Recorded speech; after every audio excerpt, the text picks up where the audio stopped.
Those who don't know, I am the Labour Member of Parliament for Streatham. I've done that since 2010, not a great start. And usually when I'm on LBC, I'm the one being asked the questions. But today I want to ask you the questions and I want you to tell me what you think. And this hour, it probably comes as no surprise to regular listeners of LBC, but I'm going to kick off with Brexit. I know that another Member of Parliament, Conservative Member of Parliament, Jacob Rees-Mogg, was talking about this yesterday.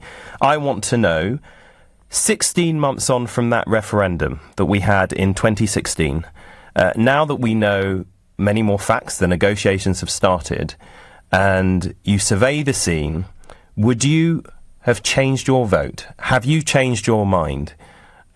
Call me on 0345 606 6060 973, text on 84850, tweet us and tell me what you think. Because look, this issue, it's impossible to avoid it. It dominates everything.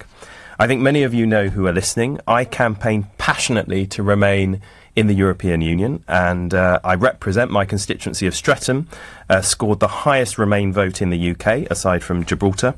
I totally respect those who took a different view to us.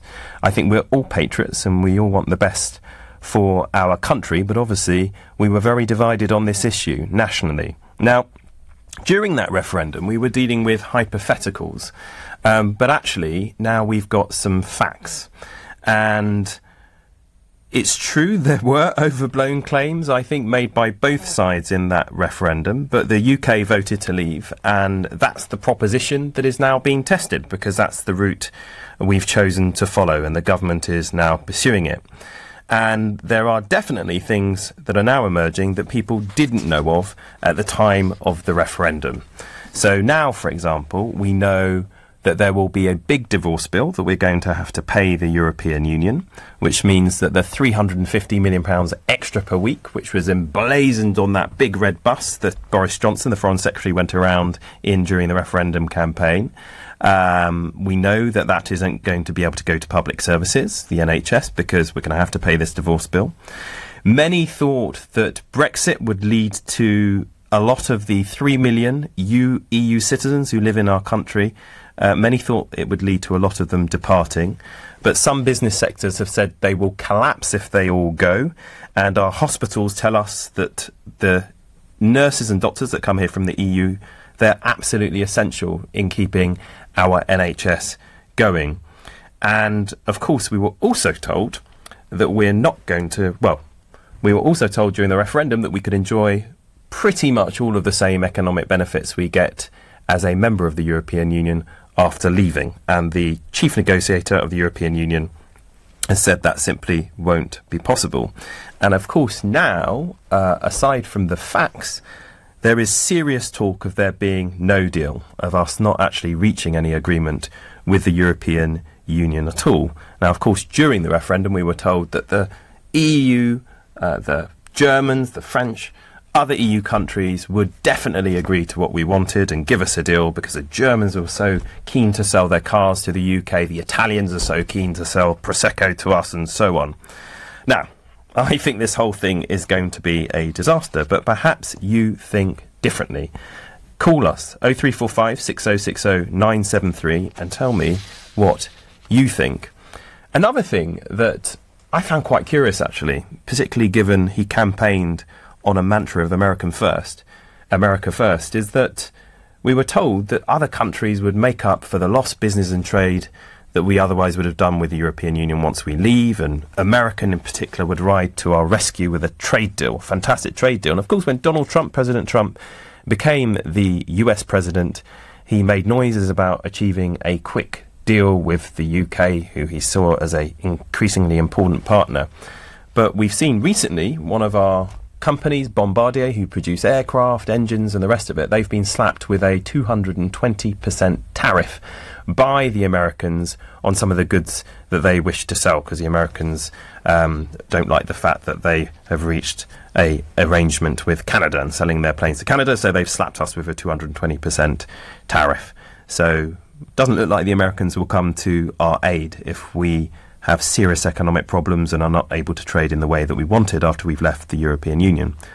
I did allude, though, to there being overblown claims on both sides. I think it's only fair that I say that. People will remind me, no doubt, that there were talks of economic Armageddon, and that hasn't happened.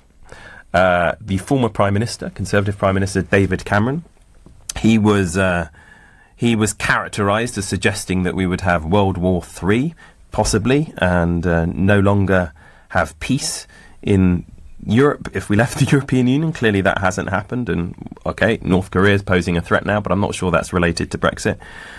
George Osborne, when he was the Chancellor during that campaign in 2016, said that if we left the European Union, he would have to have an emergency budget to provide for huge spending cuts as revenue to the Exchequer fell massively. That didn't happen. So, you know, I concede there were overblown claims made on both sides, but we do now know more of the facts. I haven't changed my mind, as you may be able to tell, on what I think is best for our country. But I want to know what you think. And I'm sure there's some strong views out there. I want to know if you disagree with me or you agree with me. I want to know if you're a Remain voter and you, like me, were devastated at the result, but perhaps now you feel, look, we've just got to get on with this. Those of us who voted to Remain have got to stop Ramoning, as it were, live with the result and get the best outcome for our country. Call 0345 6060 973 or text me on 84850 or tweet us at LBC and tell us what you think. Did you vote to leave and now you know more? Think, actually, maybe it wasn't such a good idea. And why did you vote to leave? Was it because you thought that we would be free to spend millions, hundreds of £1 more on our public services? I want to know what you think. Now, I'm going to dive in to some calls shortly, and they're signalling to me, my producer here is signalling to me that we're going to speak to Colin in Wiltshire. Colin, hello. What would you like to say? Hello. Morning. I didn't vote. I sat on the fence because I didn't think there was enough information either way during the campaign. There was stuff coming out from both sides. It was confusing. I didn't know what was for the best. And by the time I got round to it, the vote had come and gone. I would now vote to stay in, knowing what I know now and the information coming out over Brexit. And what information do you know now that you don't feel you knew before, which leads you to form the view that we should stay in, Colin? I'm just worried about workers' rights. I'm worried about the NHS, the staff that are leaving the NHS because they don't think their jobs are going to be safe in the future. They will have to leave the country. We're now seeing a big drop in European staff who are working in their hospitals. I'm worried about when the government sit down and go through all this British rights, you know, where we're not part of the EU anymore, workers' rights. I'm just concerned for my family now. I'm at an age where a year and a half time I'll be getting my pensions, so I might be okay. I might not be. It's a big concern now. And did most of your family vote? Did they vote, or did they, like you, not vote? I kept out of it because it was just a bit like the Scottish referendum. If you got involved, you would split families. So I just said to them, "You vote. It's personal to you," and that's how we went round it. You know, we didn't want to have family splits over it. So that's the thing. I mean, I think people found this whole thing so divisive, and it was, I mean, this issue of family splits, particularly between the generations, is something that comes up time and again. But on workers' rights, just to play devil's advocate with you, Colin, what the government says it will do with workers' rights is simply transpose the rights that you have as a result of us being a member of the European Union into UK law. So we've got this big piece of legislation that we're dealing with in the House of Commons right now called the EU Withdrawal Bill, and they'll say, look, don't worry, Colin, those workers' rights that you have before we leave the European Union, you're going to continue to have them after. Why don't you believe them? You just don't, because it says, don't get me wrong, I voted for the Tories, I voted Labour, I voted Lib Dems in my lifetime. But when it comes to workers' rights, this government has got, well, they're called the nasty government for a good reason. When it comes to workers' rights, you see what they do for unions. I just think they'll push things through. It's like the minimum wage. You know, we talk about the living wage. Why are we paying working tax credits if we can have a minimum wage? If we have the living wage, it's because all these factory bosses know that they can pay a minimum wage and the government will pay working tax credits. It's wrong. So we're subsidising people's salaries in that sense because the employers aren't paying them enough. Well, look, Colin, thank you so much. My first caller, helping to ease me in. This is LBC. I'm Chuka Umunna, standing in for James O'Brien, and I'm asking, Brexit. Now we know more facts. Have you changed your mind? The time is 10:15. This is LBC. So go ahead and tell us your name and what you do. Fergus, I'm a hermit crab, so I walk around, pinch things and move house mainly. And how often do you move? I'd say about 15 times a month. Oh, wow. Yeah, used to be a pain before I started using Zoopla to sort out the energy, broadband, removals and all that moving stuff. Now it's a lot easier. So this is going on the radio, yeah? Yeah. I just want to give a big shout out to all the boys in Rockpool. Go the Rocks! Start your property move on Zoopla. I could be at home now. Maybe watching telly with the kids. Or I was thinking about going for a pint. Instead I've punctured my lung and it's slowly filling up with blood. I'm going into cardiac arrest now. Silly place to overtake, really. Still, you live and learn, don't you? Don't you? Motorcyclists, think. Don't ride too fast. To the Mayor of London and TfL. Every journey matters. When your growing business is hiring, you don't need lots of candidates. You need the right candidates, fast. You need Indeed.com, featuring an algorithm that positions your job posts where quality candidates are and screener questions that zero in on the best talent. Post your next job on Indeed, the UK's #1 job site. For a limited time, we're giving new users a £50 credit to post a sponsored job. Claim your £50 credit at Indeed.com/redeem. That's Indeed.com/redeem. Terms, conditions and quality standards apply. The UK's #1 job site according to Comscore. Sangeeta used to dread taking meter readings. Tracking Gaz and Lecky meant going into the gloomy depths of the cupboard under the stairs. Last time she emerged with a sore nose, a bruised elbow, and a fuming temper. Fortunately, Sangeeta has just had a smart meter installed, which sends the readings directly to her energy supply. And an in-home display shows exactly how much energy she's using. So no more trips to the cupboard. Contact your energy supplier today about getting your smart meter at no extra cost. Been checking out that new Sky One comedy Bounty Hunters. They've teamed up Jack Whitehall and Rosie Perez. Proper chalk and cheese. A book-smart Cambridge student and a bounty hunter from Brooklyn. Well, when you're on the run from the police, terrorists and a drug cartel, you take any help you can get. Hunted One, Sky One. Bounty Hunters starts tomorrow, 10 p.m. So I get free Love to Shop vouchers in this $500,000 giveaway? That's right. For every 20 litres of selected Dulux Trade and Armstead Trade paints you buy, you'll get a £10 Love to Shop voucher to spend at over 20,000 stores and online. Oh, nice. So, are you off to do that hallway on Hill Street? Yeah, I am, but only after I've had a look online at what I can spend my vouchers on. Don't miss the Dulux Trade and Armstead Trade $500,000 giveaway. In store now until October the 31st. T's and C's apply. See online at $500,000giveaway.co.uk or in participating stores for details. Oh, I said, let's get a new kitchen. Like I was getting a coffee. What was I thinking? Demolishing a room and making a new one? Who does this? And how am I an actual grown-up? Relax, relax. It's Trust a Trader. Just type in your postcode, what you need, and bam, local tradespeople appear. All who know what they're doing. For realsies. Oh, maybe I should get a new bathroom too. And a dress-up room. And a room for the kittens. Visit trustatrader.com. Trustatrader.com. Hello, professionalism here. Just to be clear, I don't really do mobile numbers. It doesn't give the right impression. I prefer a Vonage phone system instead. With Vonage, you can have one proper landline number across all your business phones, even when you use mobiles, which means you get to look the part as well as be the part.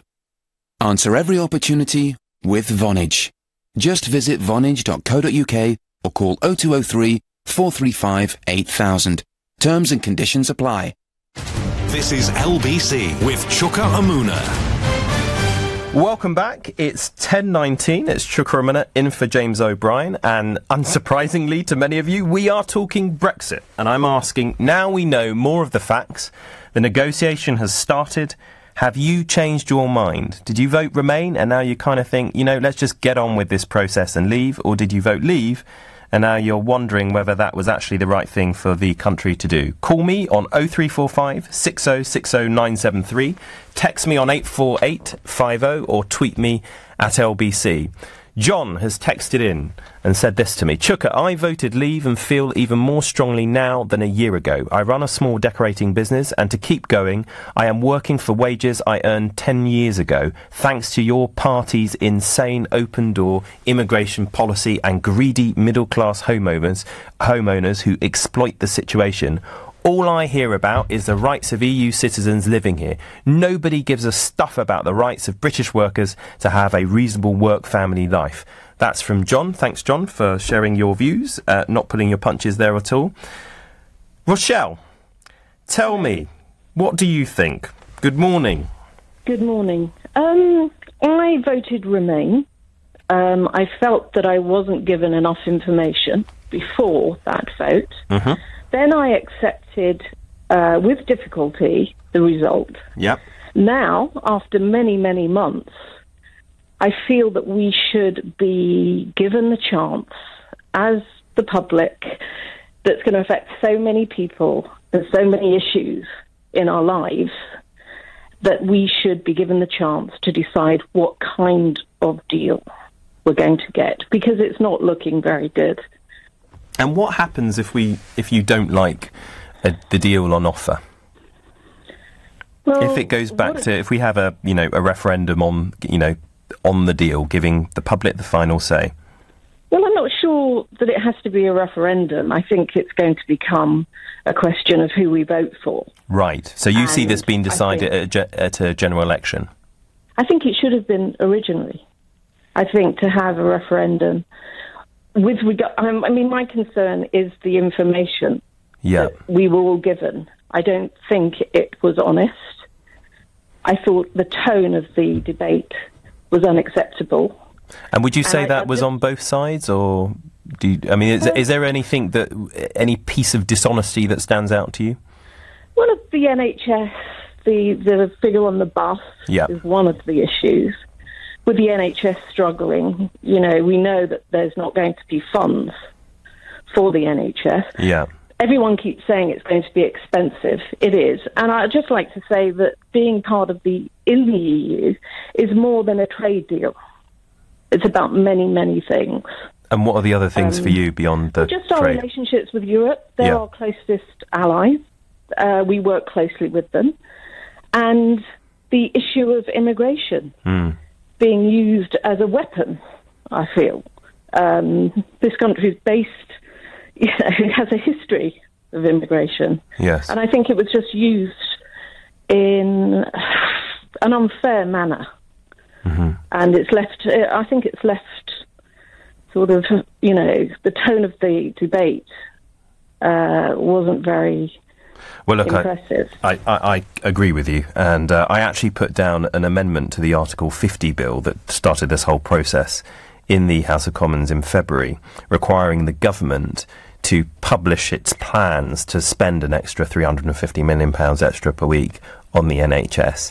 And they all, including the big protagonists who went around in that bus, like Boris Johnson, they voted against my amendment for them simply to set out plans on how they were going to spend £350 million extra per week on the NHS. Rochelle, just tell me a bit about yourself. We know you're from Caterham. How do you see this impacting on your family and your life? Well, we had lots of arguments in our family over a Sunday roast with people wanting Brexit and others like myself and younger members. And actually, it wasn't just younger members. It was, some of us that are middle-aged wanting to remain in Europe. We've got family living in Europe. We have, people working in different sectors here that travel. And we were comfortable with that. And some of members of the family weren't perhaps doing so well and thought that Brexit was the answer. And although it didn't seem to make any sense. Rochelle, just before I moved to speak to Stan in Haverhill, what would you say to our fellow citizens who voted Leave now? What one thing would you say to try and persuade them that actually maybe this isn't such a good thing to do? Okay, well, one of the main questions I would ask, is this really going to change is Brexit really going to change your day-to-day life? And did we vote to be poorer? Have we just come out of a recession to now go into a Brexit negotiation that's going to make most of our lives difficult? OK, well, look, that's a good... Let's put that to Stan. Stan in Haverhill. Did we vote to make ourselves poorer?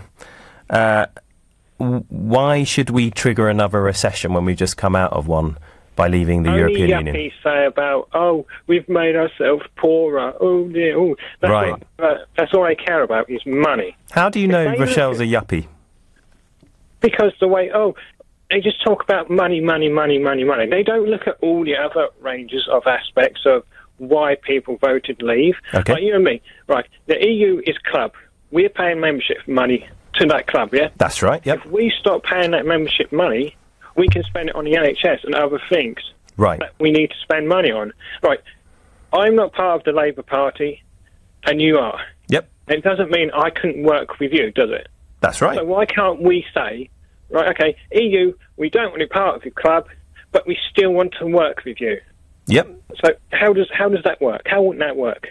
Well, hey, I think that's a fair point, and I never argued during the referendum that if we voted to leave the European Union, we wouldn't work with our EU counterparts. I mean, I think you're right on that in the sense of we're the second biggest military power in Europe, we're the second biggest economy, and just, geographically, we are a major European power, whether we're in or out of the European Union. So I don't think anyone would disagree with you on that one. But of course, if we want to continue trading with them in the same way that we have, then, I mean, you talked about being a member of the club.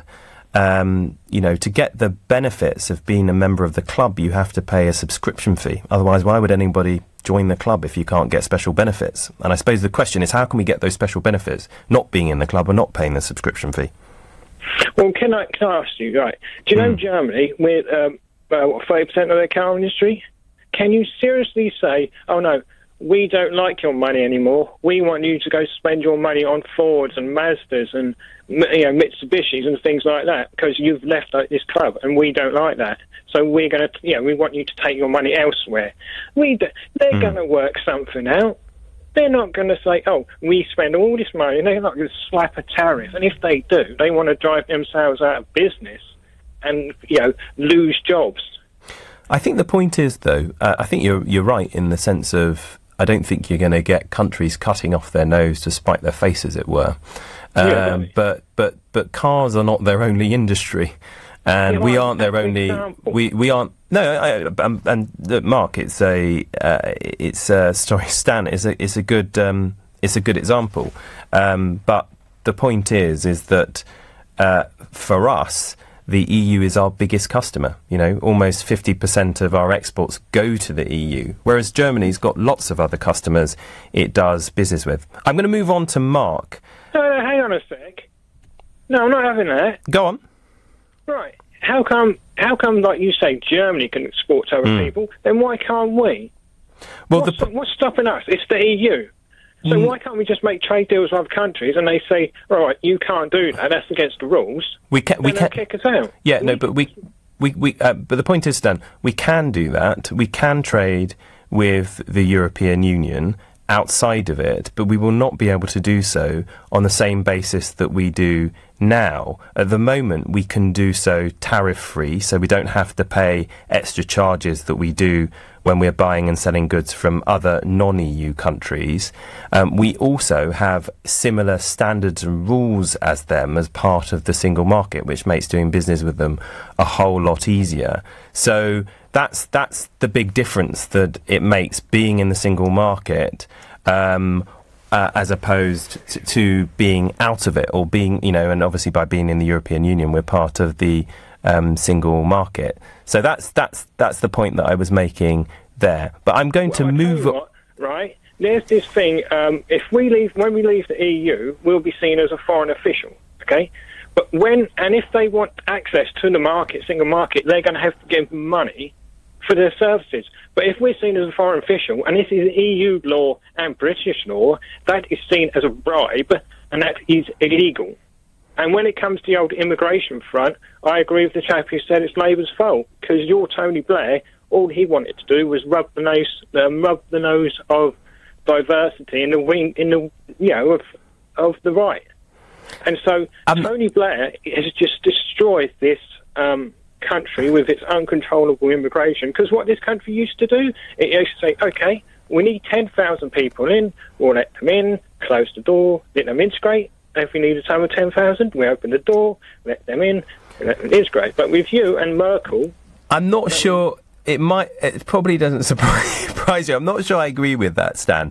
First of all, when you look at the immigration that came to the UK from the EU, particularly from 2004, that was happening at a time when we had record low unemployment. So I'm not sure that this argument that it was to rub people's noses in it, to rub diversity in people's noses. Frankly, I mean, I'd say, what's wrong with diversity? You'd probably expect me to say that I'm a product of it. Where I think we should have done better is actually supporting areas that go through population change to be able to handle the change in their area, both in terms of resources that go to public services, but also integration, which is something that you mentioned. And I think definitely we should spend a bit more time talking about what happens when people come and settle in our country, or certainly as much time spent on that as we do actually talking about the numbers. Anyway, I'm slightly overrunning now because I want to hear what Stan had to say. The time is 10:31. It's now headlines with Thomas Watts. The EU could be defeated if it doesn't maintain unity, according to the European Council President. Donald Tusk has told MEPs it's up to the UK to decide whether there's a good Brexit deal or if Britain should leave the European Union at all.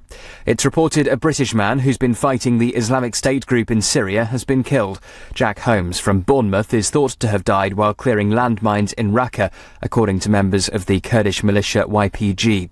And there's a warning police are failing the victims of slavery because of delays and investigations ending too early. Research shows just 25 cases were successfully prosecuted by 17 forces in England and Wales over the last 2 years. LBC weather, mostly cloudy and mild with some rain in the north and west, brighter in Scotland and Northern Ireland, a high of 19 degrees. LBC travel on the M25. The clockwise Exeter Road remains closed at junction 1A at the A282 following an accident. There are delays back over the QE2 bridge, and I've just been told it's likely this will stay closed for some time yet. Also on the M25, very slow anti-clockwise at junction 26 at Waltham Abbey after an accident that happened earlier, but all the lanes are now back open. Long delays continue in Shaswell and all the surrounding areas because the highway stays closed both ways, and London Overground trains are suspended from Edmonton Green to Cheshunt. LBC Travel, I'm Joanne Webb. This is LBC. So, what's your name and what do you do? Well, my name's Laura and I'm a hermit crab, saltwater, and I'm single. Okay, and how did you find your new home? I sorted it all on Zoopla. I needed somewhere with an easier commute. Oh, really? Where do you work? Well, you know that blue wavy thing at the end of the sand? The sea? Yeah, that's the one. I only searched for places with less than a 30-minute commute on Zoopla and I found this little baby, but, what are you doing after, this?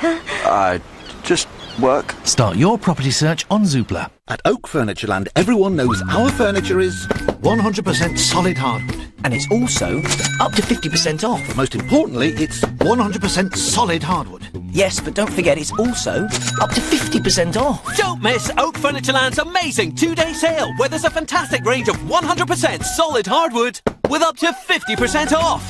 Hurry, our 2-day sale must end Tuesday. Order today for guaranteed Christmas delivery. Visit oakfurnitureland.co.uk to find your nearest store. I could be at home now. Maybe watching telly with the kids. Or I was thinking about going for a pint. Instead, I've punctured my lung and it's slowly filling up with blood. I'm going into cardiac arrest now. Silly place to overtake, really. Still, you live and learn, don't you? Don't you? Motorcyclists, think, don't ride too fast.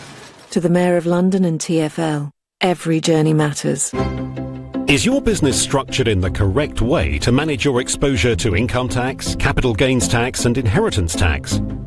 Does your business structure assist you in achieving your goals? Or do you feel like you suffer a tax charge every time you want to do something new? Let Barnes Rofe look at your business structure and see if we can help you with these issues.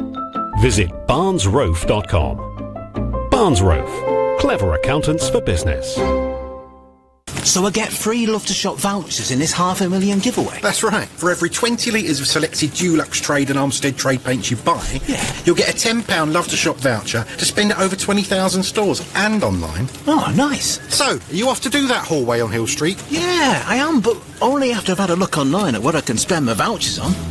Don't miss the Dulux Trade and Armstead Trade $500,000 giveaway in store now until October the 31st. T's and C's apply. See online at $500,000giveaway.co.uk or in participating stores for details. Nobody likes the unknown, especially when it comes to selling your home. So don't choose an estate agent, choose Property Rescue. They'll simply buy your property direct, which means you could exchange, with money in the bank, in just 48 hours. So, no need to worry about the unknown of selling on the open market. Get that just sold feeling with Property Rescue. Fast forward to peace of mind at propertyrescue.co.uk. Malware, phishing, identity theft. Every day, cybercrime is getting cleverer, with criminals deploying new techniques that could damage your business. For example, this ad has been voiced by me, a professional actress, and me, a synthesized AI copy. Could you tell who was which?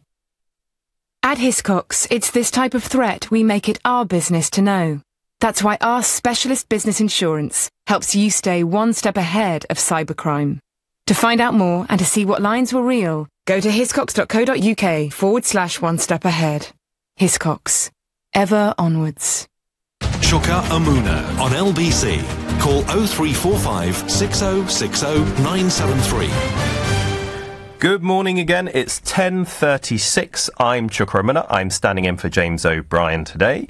And we're talking Brexit. We're asking, now that we have started the negotiations and we know more of the facts, have you changed your mind compared to how you voted in last year's referendum? Call me on 0345 6060 973. Text us on 84850. Tweet us at LBC. Now, we've got a lot of texts in on this issue. Dave says, please could you tell me if there is any chance that the decision to leave could be reversed, either through another vote or government deciding not to go ahead? No one seems able to tell me.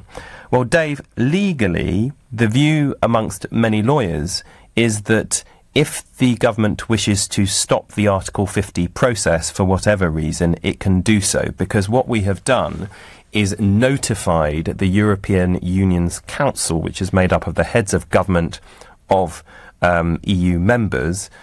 We've notified them of our intention to leave, but we are not obliged to leave. And there's nothing that requires this issue to be referred back to the people, either in a general election or a referendum. But my own view is if the people are to be given the final say on this issue, then you will need to have the public decide this issue. I don't think that is something that Parliament, MPs, albeit we are the representatives of the people, but I don't think it's something that we could do alone, given that in the end it was a vote to leave the European Union in a referendum that led to the process starting. Keith says, hi Chuka, Brexit was hard to analyse as there were so many factors to account for. Trade deals aren't done to benefit people, they're done for globalists. How has NAFTA, which is a North American Free Trade Agreement, how has that worked out for American citizens? He says that Brexit equals revolt. By the way, big respect to you for doing this show. Well, thanks for that, given I think you probably disagree with me on the whole Brexit issue. Now, Mark has been waiting very patiently. I was going to bring you in during my discussion with Stan, the caller before, in the last segment, and I'm grateful to you for hanging on. Mark, tell me what you think. Hi, Chuka. Good morning. Where to begin with this one? So, the big one. Yeah, indeed. I think my personal view is that obviously Cameron, during his time as Prime Minister, went off to attempt to gain some form of renegotiation of our deal. I think a large proportion of the electorate saw that as a failure. And I think my personal reasons, I mean, I personally voted to leave, and if I had to give a sole reason for that, I would suggest that the European Union, in its fundamental principles, I kind of agree with. So I like the aspects of being able to trade freely amongst countries with similar interests. Mm-hmm. I like the security perspective, and I think there's a lot of common things that all the countries that make up the European Union share. Yeah. However, by its own admission, and I forget the chap's name, the Dutch representative said himself after the Brexit vote, this vote was a reflection of the fact that we need to change. And I think the biggest aspect of that is people view the European Union, rightly or wrongly, as having a large amount of bureaucracy, a large amount of wasted money that is spent on things that are irrelevant. We certainly didn't join the European Union to be told what metric our food should be measured in, how much water should be flushed down our toilets, things like this. Yeah. Well, the thing is, if you look at the landscape now, I was just going to say, what I find very, very strange now, I always held the opinion that ultimately, despite us leaving, both the European Union and the UK would want to get a deal done, because there's still that common interest, there's still jobs at stake. Well, let's hope, Mark, that you're right on that. And I'm sorry, I would have loved to have spoken to Mark for a bit longer, but we had a bit of a dodgy line there. But thank you very much for calling in, Mark. I'm going to go to Terry. Terry, tell me, how did you vote and what do you think we do now? Well, I voted to remain, but I would definitely vote to leave now because of the way we've been treated, the way the negotiations. I've never, ever seen anybody so unprofessional as Juncker and Barnier, and I would compare them to Statler and Waldorf on the Muppet Show, stood in the balcony laughing at us. They're the most unprofessional, useless pair of people I've ever seen in my life. OK, so I can tell you're not their biggest fan, but what in particular has offended you in terms of the way that they've conducted the negotiation with the UK? What do you most object to, Terry? Well, I most object to is all we're interested in is a divorce bill. Right. Which is outrageous. I mean, they started off with 100 billion, didn't they? So do you have a problem with us paying a divorce bill per se, or is your issue the amount that they seem to be haggling over?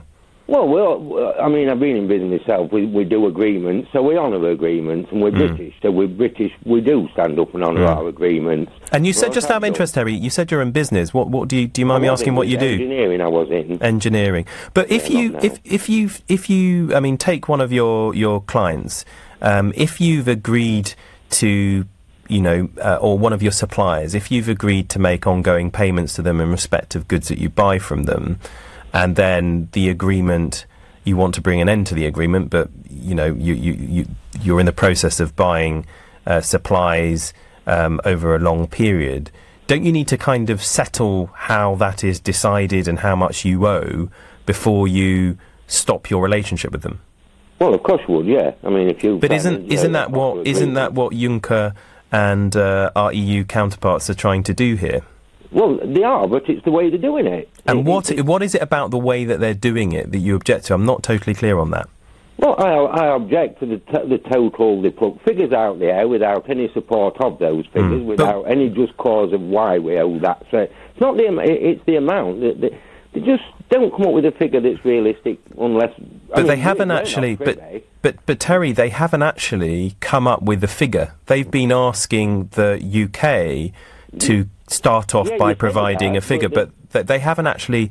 I mean, I'm just interested to know what the figure is you think it is that they've been putting forward that we should pay, because the EU have refused to come forward with a figure so far. I don't think we should pay any figure without written audits of why it's that figure. But last week, the Dutch Prime Minister, the offer of 20 billion, he said, you're about halfway there, so they do have a figure in mind. Well, he's one of 27 countries, but as I understand it, collectively, they don't have a figure in mind. And like you said, if they are going to require us to pay something, we need to know the basis upon which you reach the figure. And what they've asked the UK government for is a list of liabilities that we believe need to be settled as a starting point for that discussion. So I can understand if you were reading certain newspapers, that you may be giving the impression that they have a figure they're demanding of us, and maybe, you know, this word bully is used, but they haven't actually come forward with any official figure. They've actually asked the UK to come forward with one as a basis to start the discussion. Yeah, well, we do keep coming forward with figures, but we can only keep offering figures on the basis of how we think it should be. Yeah. But then it requires them to come back and say, well, this is how we think it should be because of. But we haven't fulfilled our side of the bargain yet on that, and we agreed to a way in which these negotiations were going to go, which started with us coming forward with how we were going to pay the bill and what we thought the figure would be. Terry, just before I leave you to go to the break, why did you vote Remain in the first instance? What was your main driver then? Well, if it isn't broke, don't fix it. I think we was far stronger being in, a very high-paying member, and alter what is a very fractious setup. If we're you mean in the world? Change it, but if we're out of it, we're still trying to be in it, but we won't have a say. So it just seemed ridiculous. But if we're having to deal with unelected people like Juncker and Barney, I think we're on a losing streak anyway. So well, Terry, I'm glad we're going. Thanks very much. I mean, I think the reasons that you voted to stay in, to remain, are very much still valid, and thankfully it won't be unelected bureaucrats who determine this. It will be the heads of government, Angela Merkel of Germany, Emmanuel Macron of France and others. They're the ones that will determine what deal is done with our elected Prime Minister. Brilliant discussion. I'm Chuka Umunna, standing in for James O'Brien. The time is 10:45. We're going to go to the break, but we'll be back for more discussion. Tell me, have you changed your mind on Brexit? Give me a call. LBC Through Your Workday with James O'Brien from 10, followed by Sheila Fogarty at 1 p.m. When I prompt a conversation like the one I am prompting this hour, and I expect and I get and I've got lots of texts saying stop being so negative about Britain, I'm not saying Brexit must not happen. I'm saying, is it possible that it's undeliverable? Leading Britain's conversation. This is LBC. I know who designed Princess Di's wedding dress. I know who phoned home. I know how to do a silly walk. And I know which part of the room you should never put baby in. But I don't know my state pension. Find out more about your state pension and how much it should be. Get to know your pension. Visit yourpension.gov.uk. What if you could get that winning feeling every single month? With NS&I's premium bonds, every month you could win tax-free prizes from £25 up to £1 million. And NS&I guarantees that every pound of your savings is 100% secure because we're backed by HM Treasury. Who knew saving could be so exciting? Premium bonds at nsandi.com. Minimum initial investment £100. NS&I. Safer savings set you free. Calling all units. Reports coming in of Sky's gripping new cop drama Tin Star, epic Game of Thrones and loads more shows, all with Sky TV from £20 a month. Sky TV and Sky Q, the Next Generation box, have been sighted in the vicinity. Witnesses report watching wirelessly all round the home for just £12 extra a month. Units should respond immediately and search Sky Q to join or recontract. Sky. Believe in better. £20 standard setup, new 18-month TV contract, requires Sky Q multi-screen, Sky Q kit loaned at no cost, upfront payment required, terms apply. A perfect journey has no interruptions. Take the quickest route with navigation and real-time traffic information in the Volvo V40R design. A perfect journey sounds different every time. Listen to your favorite music via internet radio. And a perfect journey needs a perfect finale. Park easily with rear park assist. With monthly rentals of £199, the Volvo V40 T2R design NAV Plus has everything you need to make your journey perfect. 4-year personal contract hire, initial rental 2750, Volvo Car Financial Services. Offer ends December 31st, subject to status. You will not own the car. 18s and over, guarantee may be required. Mileage and return conditions apply. Visit volvocars.co.uk for more details. Take a test drive today at your local Volvo showroom. Volvo, human made. The M&S Home Event, October 24th to the 30th. Enjoy 20% off home and up to 50% off furniture in-store and online at marksandSpencer.com. M&S, spend it well. Divorce. It threatens the things you've worked hard for in more ways than you can imagine. Your home, savings, pension, and most of all, your relationship with your children. Don't let divorce cost you any more than it has to. Cordell & Cordell is dedicated to helping men in matters relating to divorce. Call now on 0330 60 60 161 or visit cordellcordell.co.uk. Office in central London. A partner men can count on. In England, some constituencies have a lot more electors in them than other constituencies. Boundaries are changing to make parliamentary constituencies more equal. Don't miss the last chance to help us shape the new constituencies in your local area. Time is running out. View a map of the proposed changes in your area and have your say at bce2018.org.uk. Begin. Grow. Imagine how much more you could do. With fast, affordable business loans, you can find out. Funding Circle, for those made to do more. Visit fundingcircle.com. Authorised and regulated by the Financial Conduct Authority. Leading Britain's conversation. LBC with Chuka Umunna. Welcome back. It's 10:50. It's Chuka Umunna standing in for James O'Brien. We are talking Brexit, and I'm asking whether any of us are prepared to change our minds on this issue now that we know more facts and we're seeing how the negotiations are progressing. Now, we've been getting your texts in, your tweets in. Please keep calling at 0345 6060 973. Text me on 84850. Tweet at LBC. Jane Pearce has tweeted, May already offered 20 million. I think you probably mean 20 billion there, Jane. And it's not enough. Why should we offer when we don't know if we'll get any deal? Negotiation my foot. And then Bicycle Repairman. I love some of the names on Twitter. How about you and your colleagues backing Britain for a change instead of trying to score political points at the expense of the UK? I started the show, Bicycle Repairman, by saying, look, yes, I'm a strong Remain supporter. I represent the most Remain constituency in the country, but I acknowledge that people on both sides of the argument, we're all patriots, we all want the best for our country, and I hope that you can do that too. We also got a text in, and unfortunately they didn't leave their name, but they said, Hi Chuka, there is a splendid way forward thanks to Cameron. Brexit will fail, and with it the nasty party, giving the UK I think he means leaving the UK to take back its prominent place in the EU and lead from the centre of world democracy. Can't wait! Exclamation mark.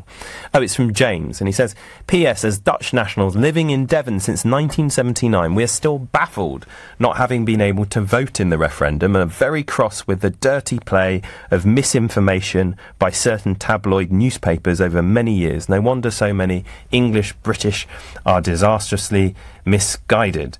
I expect that's going to provoke a few responses. Catherine is on the line. Tell us what you think, Catherine. Thanks for joining us. Hi, Manchester. Chuka, thanks for taking my call. Yeah, I'm in Manchester. We love Manchester. Yes, Went to university there.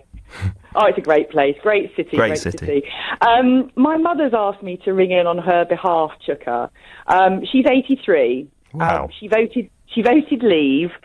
And over the last couple of months, she has changed why did she? Oh, well, that's good to hear. But why did she vote to leave? Her main reason was the NHS.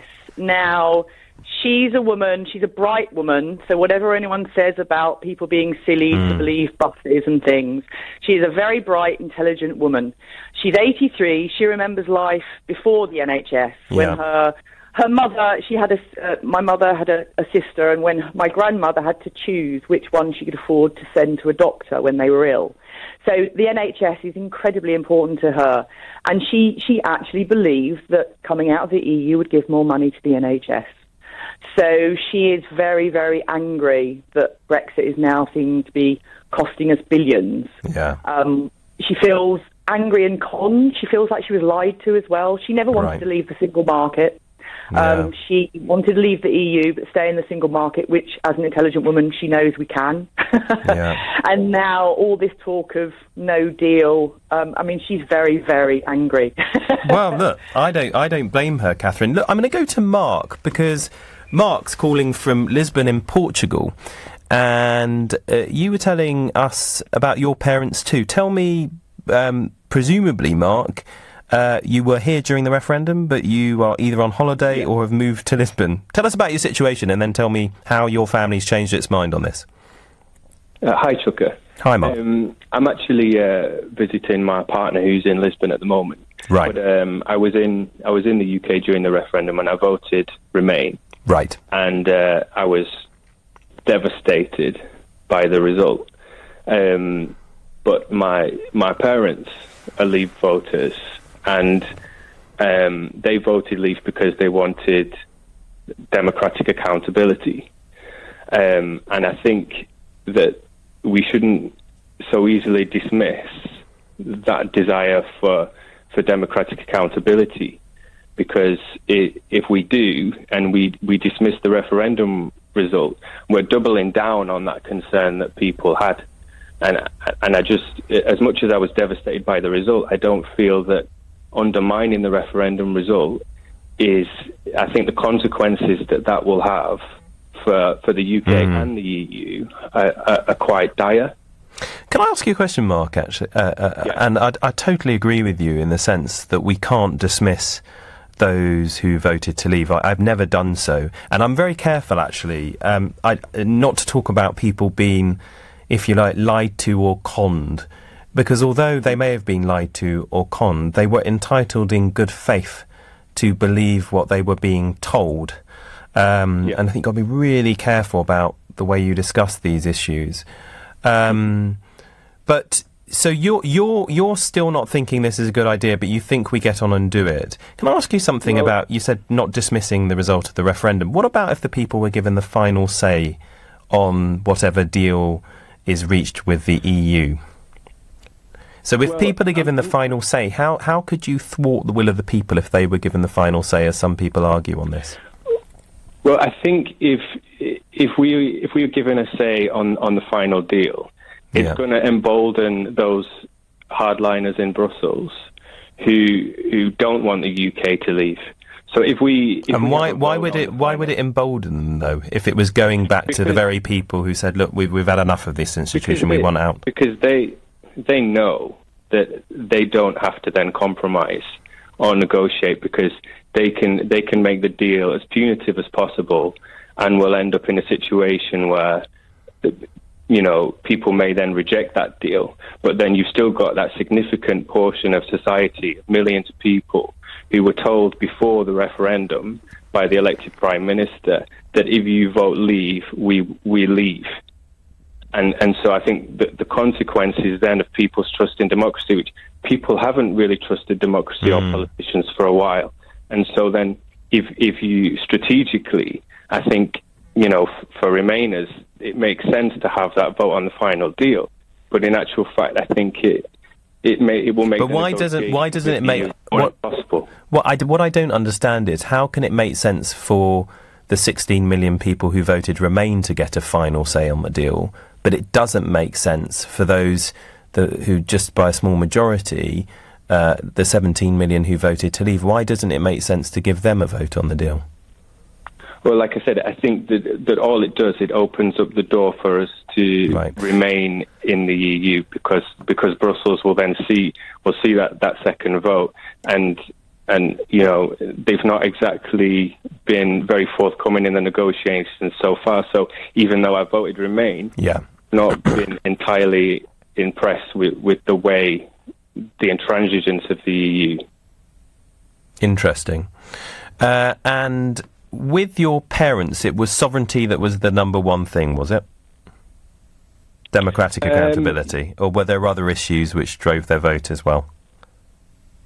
Yeah, I think they felt like maybe a dissociation with the EU, and I'm not sure. It was just this remote thing that they couldn't relate to. It's a remote thing. Yeah. I mean, you've got to remember that, like someone like President Juncker, he's not actually been elected by anybody in the UK, any voter. He wasn't actually elected by any British representative. The elected British government opposed his appointment, and then he sits in front of the EU flag, making a State of Union of the address as the president.